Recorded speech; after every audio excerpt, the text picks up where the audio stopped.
De das is Nederlands grootste landroofdier. Toch kunnen we deze marterachtige onmogelijk een echte rover noemen. Rondscharrelende alleseter is een betere benaming. Gedurende de wintermaanden, wanneer het voedselaanbod schaars is, komt hij alleen uit zijn burcht om te drinken en om zijn behoeften te doen.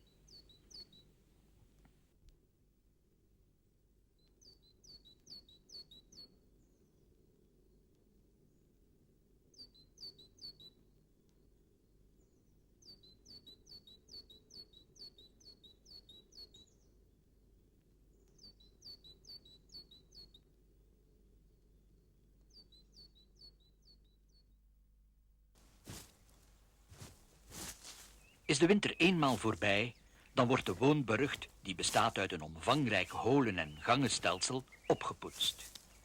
Ook zijn voedseltochten worden talrijker.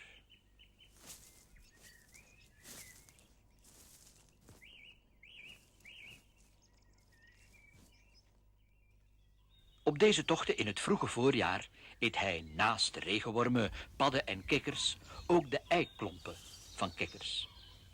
Gulzig slobbert hij deze uit sloot of plas.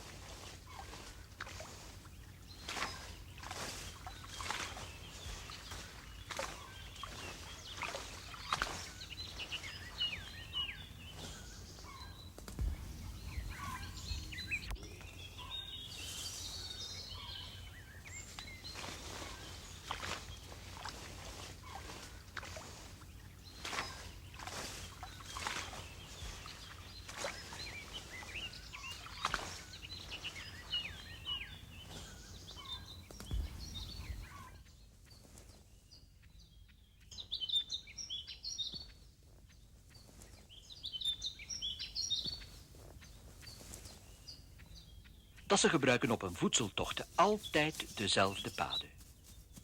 In ongestoorde situaties kunnen deze paden, ook wel wissels genoemd, vaak eeuwen oud zijn.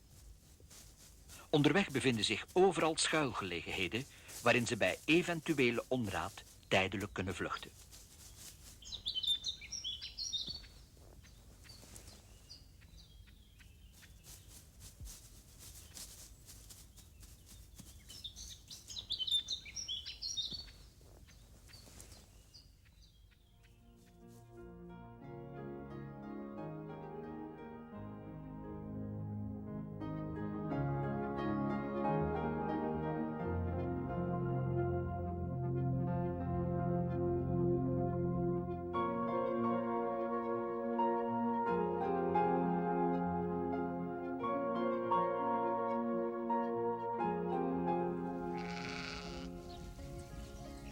Van oorsprong was de das vermoedelijk een dagdier.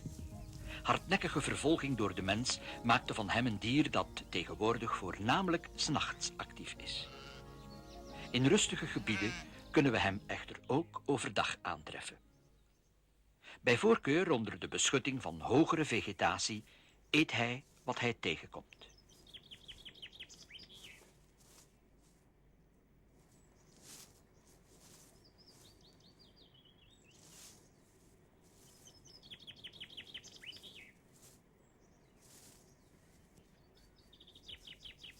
Een rijk gevarieerd landschap vol met heggen, houtwallen, poelen en bosjes.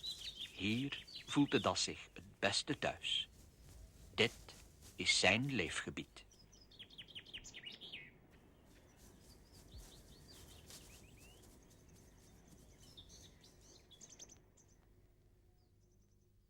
Geen beschutting bieden kort begraasde of gemaaide weilanden. Toch vindt de das hier een belangrijk deel van zijn voedsel, namelijk regenwormen. Tussen het gras zoekt hij eveneens naar larven van insecten, zoals engerlingen en emelten.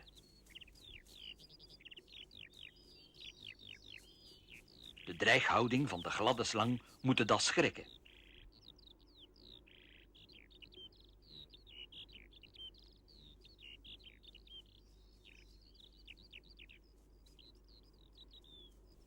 Tevergeefs. Door te vluchten overleeft de slang deze ontmoeting.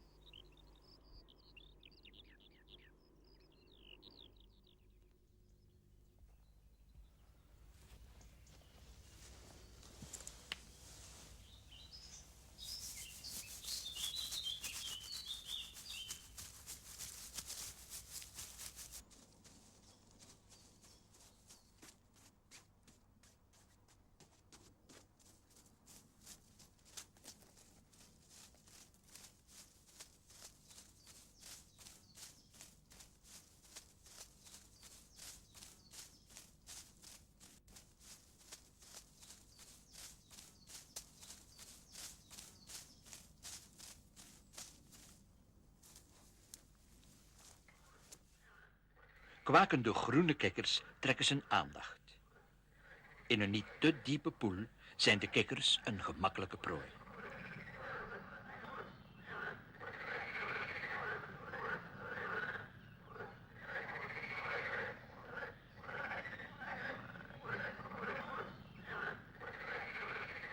Valfruit, zoals appels, peren en pruimen, maar ook bramen, bosbessen, vlier- en meidoornbessen worden in grote hoeveelheden gegeten.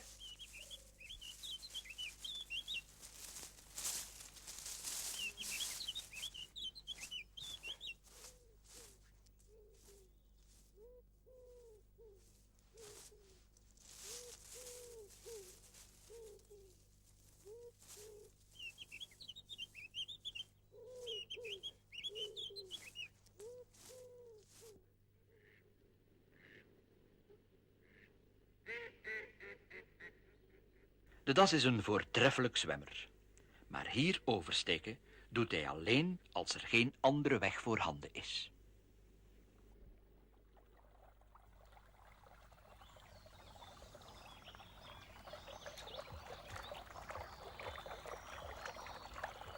In en langs zulke slootjes vindt de das altijd wel iets van zijn gading. Deze natuurlijke beekdalen bieden zeer veel en gevarieerd voedsel.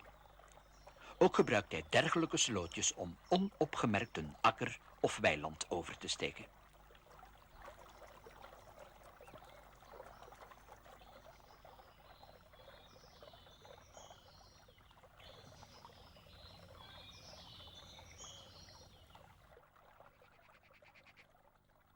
In maïsvelden blijft hij eveneens onopgemerkt. Niet zelden verhuist de hele dassenfamilie tijdelijk in de buurt van of zelfs in een maïsakker, waar ze zich te goed doen aan de kolven.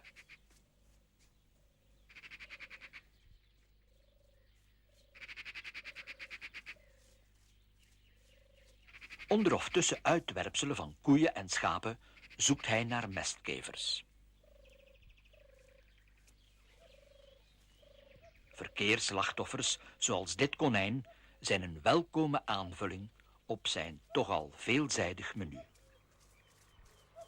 De das verlaat zijn burcht maar met één doel: voedsel of een partner zoeken. Jarenlang heeft hij dit ongestoord kunnen doen, totdat zijn vaak eeuwenoude paden werden doorkruist door autowegen en aanstormende treinen. Voor menige das heeft de eerste kennismaking met de trein een fatale afloop.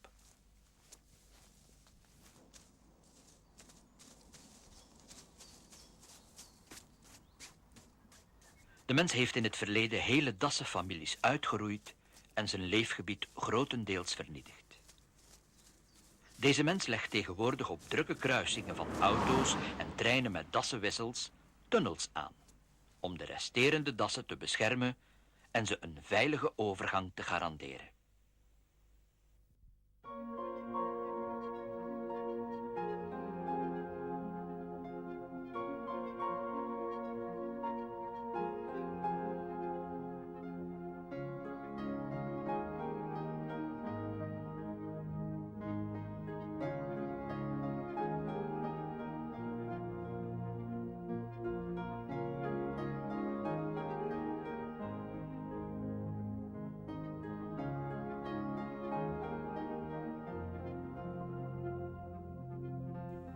Voor de zoveelste keer gaat hij op voedseltocht. Een tocht die nooit gevrijwaard is van gevaren. Steeds moeilijker wordt het voor hem om in het drukbevolkte Nederland, in een steeds kaler en armer wordend leefgebied, zijn kostje bij elkaar te scharrelen. Op een gegeven moment zal het verzamelen van voedsel meer energie gaan kosten dan dat het opbrengt. Dan is het moment aangebroken dat hij zal uitkijken naar een ander leefgebied met een gevarieerder en rijker voedselaanbod. Wij kunnen ervoor zorgen dat dergelijke gebieden voorhanden blijven, zodat de toekomst van de das geheel in handen ligt van de mens.